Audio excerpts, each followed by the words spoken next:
आप सबों का स्वागत है मेरा चैनल बायोलॉजी विद विश्वजीत में। हम लोग हैं मेरा चैनल का एक सीरीज़ बायो स्टोरी में। यहाँ पे हम बताते हैं नए नए कहानी। हो सकता है कि कुछ डिस्कवरी को लेके या तो कोई साइंटिस्ट का बायोग्राफी के ऊपर बेस करके कहानी को बनाया जाता है। आज का जो कहानी है ये है डिस्कवरी ऑफ फर्स्ट वैक्सीन। पहला वैक्सीन कैसे डिस्कवर हुआ था।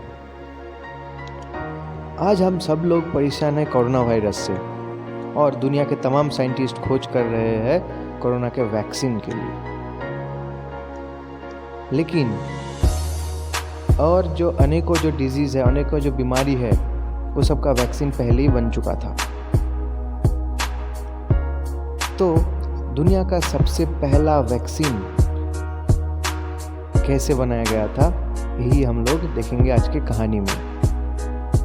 पहले बता लेते हैं कि वैक्सीन होता क्या है। बहुत लोगों का धारणा है कि वैक्सीन एक तरह का मेडिसिन होता है, दवाई होता है, लेकिन ऐसा नहीं है। जो बैक्टीरिया या वायरस की वजह से हम लोग बीमार पड़ रहे हैं, उसी बैक्टीरिया का वीकेंड स्ट्रेन या एटेन्यूएटेड फॉर्म या तो उसका हीट किल फॉर्म, यानी कि उसी बैक्टीरिया या वायरस को हीट से मार के या तो उसी बैक्टीरिया वायरस का कोई स्ट्रेन या प्रजाति जो कि हम लोग के शरीर के अंदर उतना खतरनाक बीमारी पैदा नहीं कर सकता है, उसी को हम लोग अपना शरीर में एंट्री करवाते हैं। किसके लिए? ताकि वो हम लोग के शरीर का इम्यूनिटी सिस्टम को जाके बता सके कि इस बीमारी कितना खतरनाक हो सकता है, इस बीमारी के खिलाफ इम्यून सिस्टम को कैसे अपने आप को तैयार करना है। तो एक आगाह करने का काम करता है, एक वार्निंग देने का काम किया जाता है वैक्सीन से, ताकि हम लोग का इम्यून सिस्टम पहले से ही तैयार रहे उस बीमारी के खिलाफ।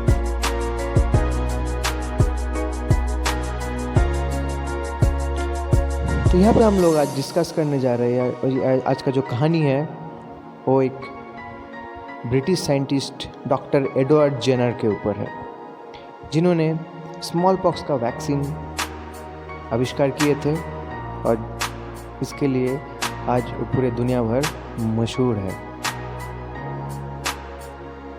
तो हुआ क्या था, 70s में पूरा ब्रिटिश पॉपुलेशन एक बीमारी स्मॉल पॉक्स से परेशान थे। लगभग ब्रिटिश पॉपुलेशन का 10% इस बीमारी के वजह से मर चुके थे। इस बीमारी का नाम था स्मॉल पॉक्स। ये एक वायरल डिजीज है। तो इसी तरह से सब लोगों के जैसा डॉक्टर जेनर भी परेशान थे, क्योंकि वो एक डॉक्टर थे और उनका बहुत सारे मरीज इस बीमारी की वजह से मर चुके थे। तो उसी समय उनके पास उनका ही जो गार्डन में काम करने वाली जो थी, उनका बेटा, जिनका नाम था जेम्स फिप्स,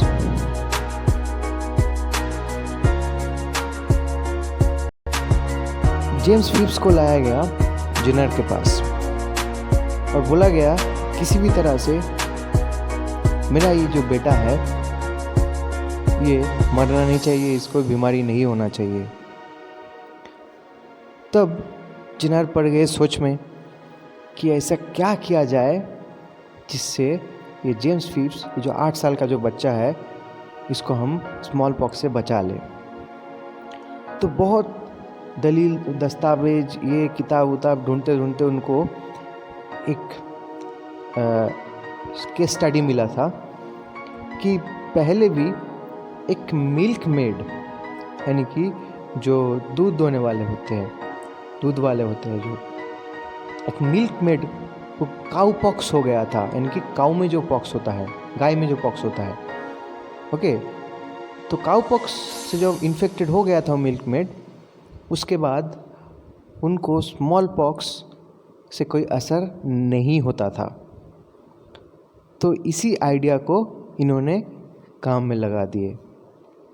तो उन्होंने क्या किए, एक मिल्क मेड सारा, वो भी काउ पॉक्स से इन्फेक्टेड थे।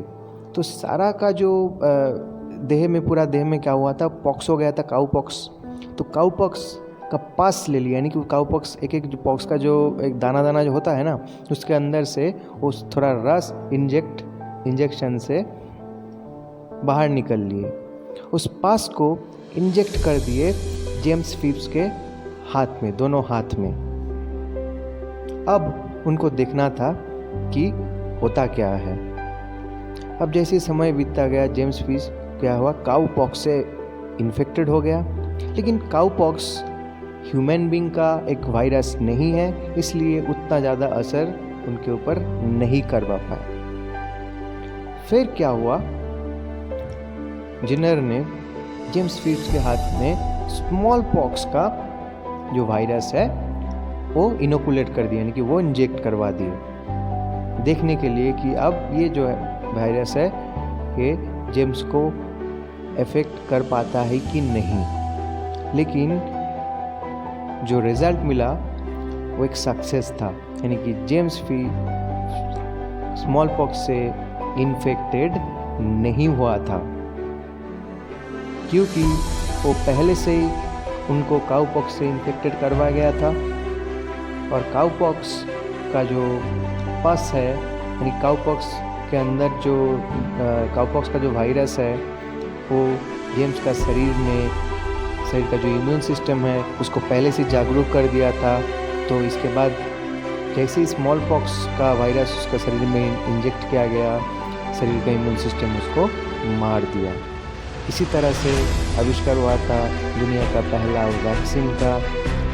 और ये वैक्सीन आविष्कार के पीछे जिस काउ से वो काउपॉक्स फैला था, उसी समय जिस काउ को यूज़ किया गया था उनका नाम था, उस काउ का नाम था ब्लूजम।